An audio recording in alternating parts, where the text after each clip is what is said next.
O que diz o Corinthians sobre o interesse da Betano em relação a patrocínio master e name rights? Vídeo de hoje do canal do Nicola traz a resposta e fala também sobre Marcos Leonardo conseguir falar com o empresário dele e traga uma novidade importante. Quero te atualizar também sobre Otávio, jogador que foi especulado no Galo, no Grêmio, no Palmeiras e no Internacional. O futuro do jogador já está definido e você vai saber todos os detalhes. Quero te atualizar também sobre Casemiro, nome que é um velho sonho dentro do Flamengo. Para completar, registrar que o Shakhtar Donetsk é um dos clubes fora do Brasil com mais jogadores brasileiros, mesmo em meio a um conflito com a Rússia. Te atualizo sobre o acesso do Santa Cruz à Série C do Campeonato Brasileiro. Tem as últimas do mercado, bastidores, finanças e muito mais.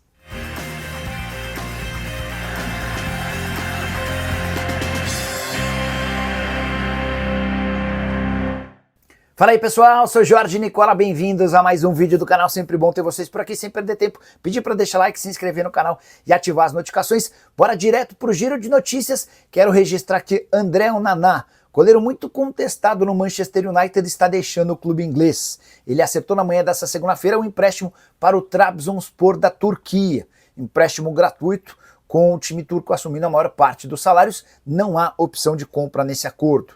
Já Igor Bolt, jogador do Náutico, denunciou um torcedor do Brusque por racismo após o jogo na Série C. O atacante foi chamado de macaco e esse torcedor acabou identificado e entregue às autoridades. Jogo que marcou o início da fase de grupos, a segunda fase da terceira divisão do futebol brasileiro. Hora de falar sobre o Santa Cruz, que deixou a Série D nesse domingo, empate 1-1 contra o América em Natal e a classificação para a terceira divisão. Importante registrar que os dois jogos entre Santa e América tiveram os maiores públicos da história da quarta divisão. Foram mais de 40 mil pessoas no jogo da ida no Arruda e quase 30 mil pessoas no jogo da volta lá na Arena das Dunas. O Santa venceu o jogo de ida por 1-0 com gol no finalzinho do Ariel. Na volta, o América vencia por 1-0 até que o Wagner Balotelli se tornou o herói do Santa, marcando aos 36 do segundo tempo. Santa Cruz, que jogava a Série D desde 2022, o rebaixamento havia acontecido em 2021. Na temporada passada, o Santa nem sequer teve campeonato brasileiro para disputar. Como não foi bem nos campeonatos estaduais, ficou de fora da quarta divisão. Com a passagem para a Série C, esse problema se resolve. Santa Cruz, que também vai assegurar nos próximos dias o acordo em relação à SAF. O clube já havia se transformado numa sociedade anônima do futebol, mas faltava um acordo com investidores. Um deles, inclusive, desistiu da parceria na metade da temporada, verdadeiro caos, até porque o investimento do Santa Cruz ao longo da Série D foi dos mais altos, R$1 milhão de folha só atrás da Lusa, com 1.200.000. No final das contas, o acesso à terceira divisão acalma os ânimos, traz tranquilidade e a tendência de que esse acordo em relação à SAF seja assinado muito em breve. Só para registrar, importante contar ainda que como Santa Cruz e Maranhão se enfrentam em uma das semifinais, teremos um time nordestino na final da terceira divisão. Hora de falar sobre o Shakhtar Donetsk, um dos clubes fora do Brasil com mais atletas brasileiros, são 12.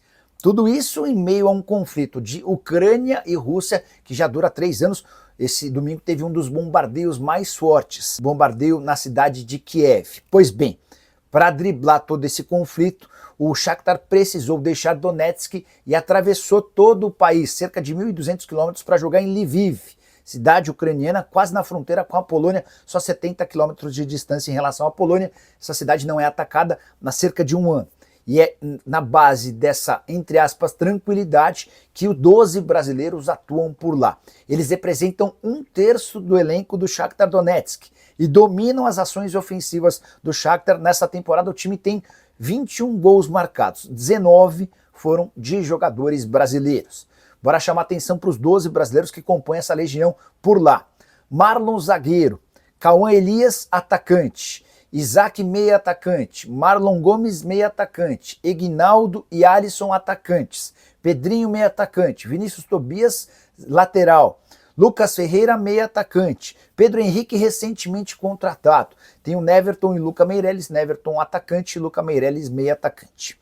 Só para registrar ou para completar em relação ao Shakhtar Donetsk, contar ainda que se os jogos no campeonato ucraniano são disputados em Lviv, cidade a 1.200 quilômetros de Donetsk, Lviv está bem pertinho da fronteira com a Polônia, as partidas da Conference League acontecem dentro da Polônia, na cidade de Cracóvia.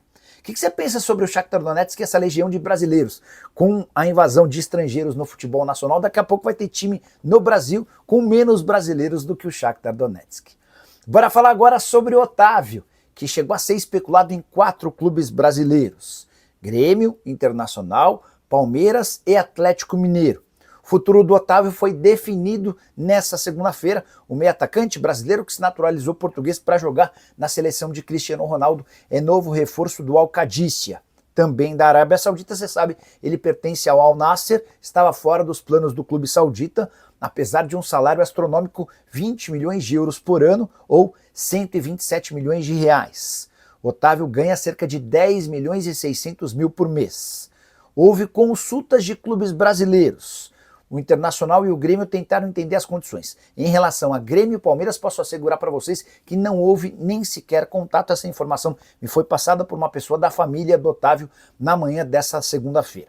Só para completar, é importante dizer que o Al-Qadisiyah vai assumir 40% dos salários do atleta nesse primeiro ano, que equivale ao último ano do vínculo dele com o Al-Nassr. O Al-Nassr vai continuar bancando 60% dos salários até junho de 2026. A partir daí, é o Al-Qadisiyah quem assume o restante, o salário integral do jogador. Ele assina um contrato de 3 temporadas e somente a partir daí, depois desses 3 anos, é que ele pensa em voltar ao Brasil. Só para completar, registrar ainda que se o Internacional fez uma sondagem e parou, o Grêmio chegou a fazer proposta oficial e considerada boa. O problema é que a diferença era grande em relação à possibilidade da permanência do Al-Qadisiyah.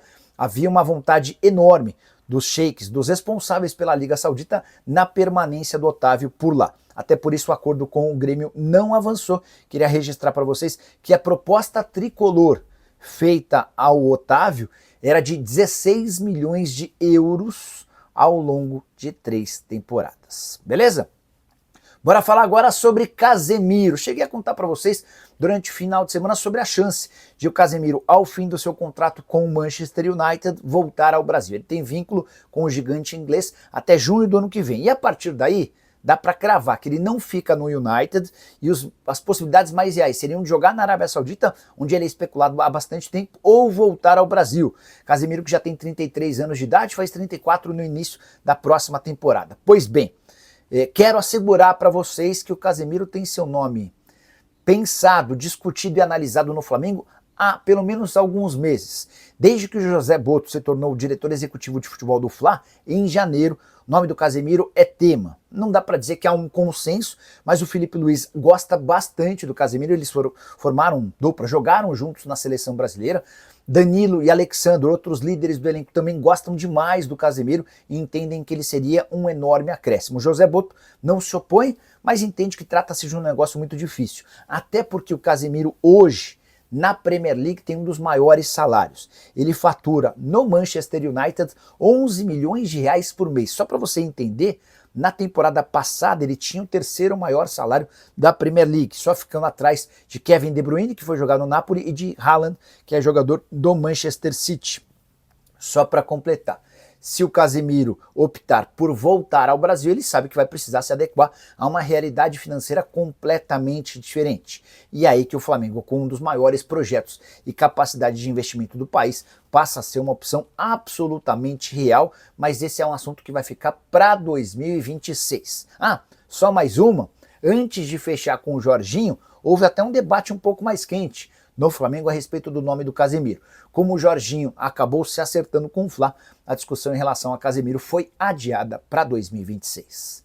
Quero falar agora sobre Marcos Leonardo. Conversei com o empresário do atacante para entender se ainda existe alguma possibilidade dele jogar no São Paulo, o que o Marcos Leonardo pensa em fazer para o restante da temporada. Vale a lembrança de que no dia 14 de setembro, os times sauditas enviam a lista oficial de inscritos. A tendência é que o Marcos Leonardo fique de fora da relação de 8 gringos no time do Al Hilal. Perguntei pro Fernando Brito, que é empresário do Marcos Leonardo, qual vai ser o futuro do jogador. E o Fernando Brito disse, abre aspas, o Marcos Leonardo tem 4 anos de contrato ainda. Temos uma situação em aberto e vamos buscar resolver. Ainda existem mercados abertos e até o momento o Al Hilal sempre afirmou que conta com o jogador e não quer negociar.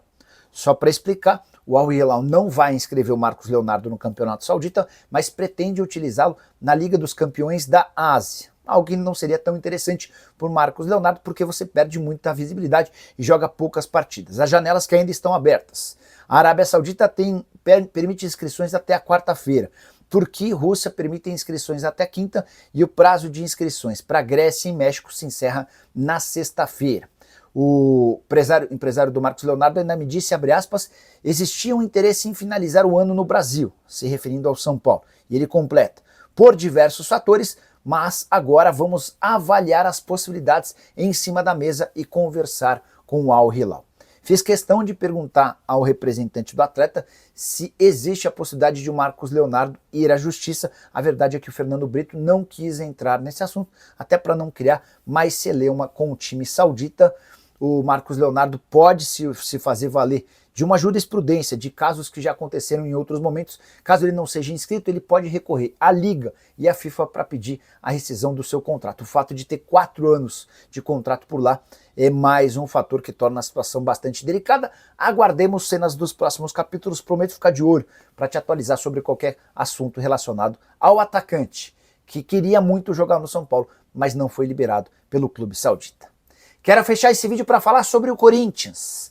Como é que é essa história de que a Betano, nova patrocinadora master do Flamengo, pretende comprar os name rights do estádio alvinegro e também virar a patrocinadora master do Timão? A primeira informação é, Betano já procurou o presidente Osmar Stabile e avisou que prepara uma proposta para os próximos dias. O Corinthians não sabe quais cifras virão, mas já foi informado de que a ideia da patrocinadora é virar a master do Corinthians e também assumir os name rights do estádio alvinegro.